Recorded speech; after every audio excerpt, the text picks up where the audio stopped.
All right. Well, I guess the title of this video is going to be the downfall of arrogant people, man, or arrogance in itself. And arrogant is pretty much the one who's full of himself, believes that he's right on every single thing, just not open to the minds or opinions, and don't have alternative opinions or perspectives on other individuals and the way they think. And for an example, you may have a boss, right? You guys have these monthly meetings all the time, and you may have some different suggestions on how to improve the company as far as their score, customer service skills, or how to do a particular job that you're doing for years to work more efficiently to relieve the stress of others.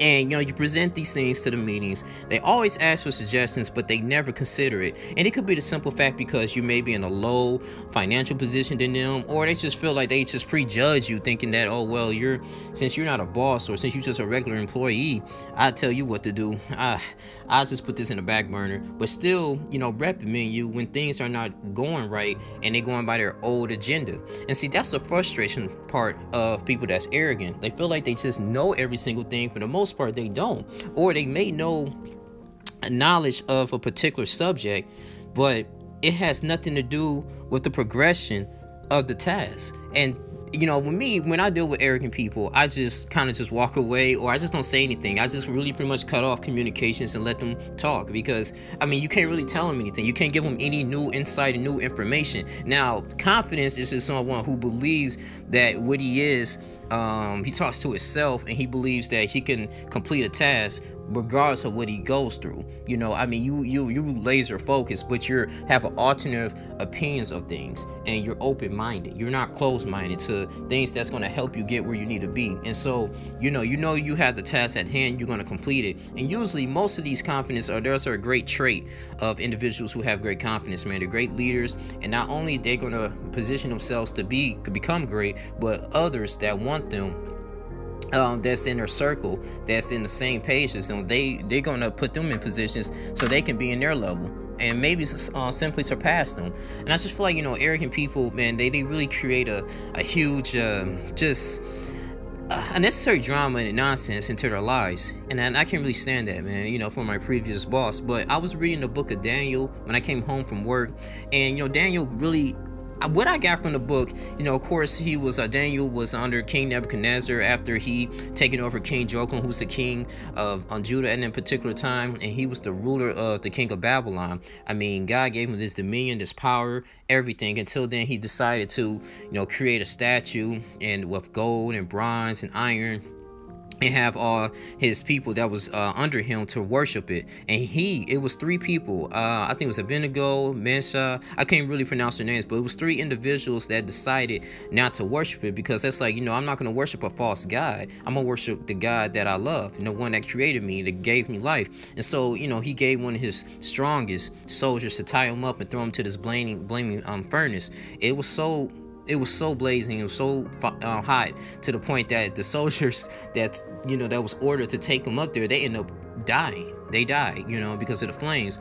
And the three people that was supposed to be, persecuted or executed in the fire end up living and sparing their lives. And he was like, wait a minute, what happened to those dudes? I told them, to die and everything, to go into the blazing furnace, and because they decided not to worship the statue. He's like, oh well, they still living, they still here. So he brought them down, gave them all these praises because they did not conform. And it goes into detail. It actually kind of shows me too, like in the prophesying in the book of Revelations, when it says there's going to be many people that's going to turn away from the faith, daughters raising against their mothers, sons going against their fathers, and people's going to lose their faith.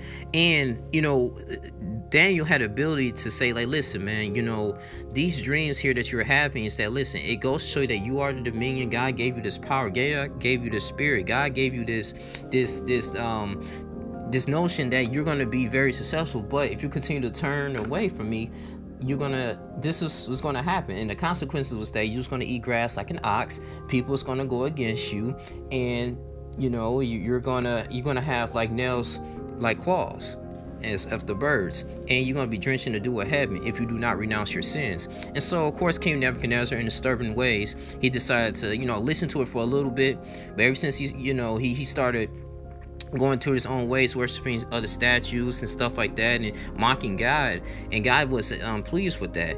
But Daniel never disrespected him, and he was always a humble individual. And so, the consequences of King Nebuchadnezzar is that, listen, man, you know, eventually, Belshazzar, who's the chief magician in that particular time, he had a feast, and it was in one night. He had all his wives and his concubines. They was worshiping the statue, and at that particular time, though, they was worshiping the statue. Mendes, the one, the king of Persia, he ended up taking over the reign.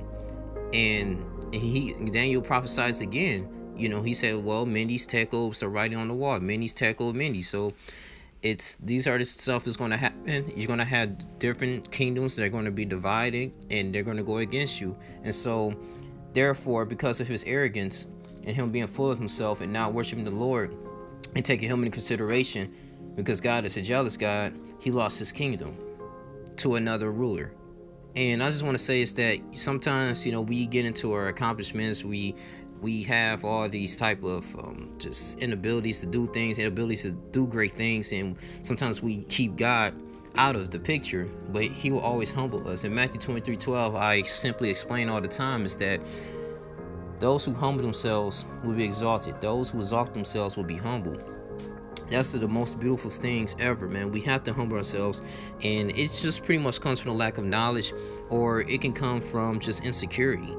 And you burn a lot of bridges as you're going through this life being arrogant, and that's a huge thing. I really hate it. That's really one of my pet peeves. But that's just pretty much a prime example in the book of Daniel is that, just be humble, be cool. And, as Daniel was being humble, he experienced a lot of blessings, man. I mean, he actually had robes with gold chains, stuff like that. I mean, secular people was loving what he was doing because of his knowledge and his understanding, because he chose wisdom and instruction, right? So rather than being overconfident. But that's just pretty much one of the prime examples, though, of being just being humble and not being arrogant. And just kind of take that into consideration, though. But I think this is pretty much goes on too in the black community as well, especially in America, because we see in the state of competing each and every single day. Competing, we gotta have more. We gotta have more materialistic things, keeping up with the Joneses, and that increases depression. So that's pretty much what I really have to say on this, though. But ego, it's one knowledge. Albert Einstein said, the more the knowledge, the lesser the ego. Lesser the knowledge, more the ego. We're starting to believe that more and more, man. But the ego is going to be really driven. Our super ego, alternate ego, how we perceive ourselves on a day-to-day basis, pretty much is like a cover-up of our own inabilities, I feel like. And so sometimes we just don't have to always be in the spotlight and always have to just talk down on others because we feel like we accomplished more. We don't know if that individual everybody's on their own path. That's the only thing. And down the line, maybe years from now, you might need them. So just be mindful of the way you talk to other people and the way you perceive yourself, man. But just be open-minded to different perspectives, and then you choose what's best for you. And be open-minded to suggestions as well. But yeah, that's all I have to say, man. Guys, please tell me what you think. I love you guys. It's your boy Young Lee Jr. I'm out. God bless.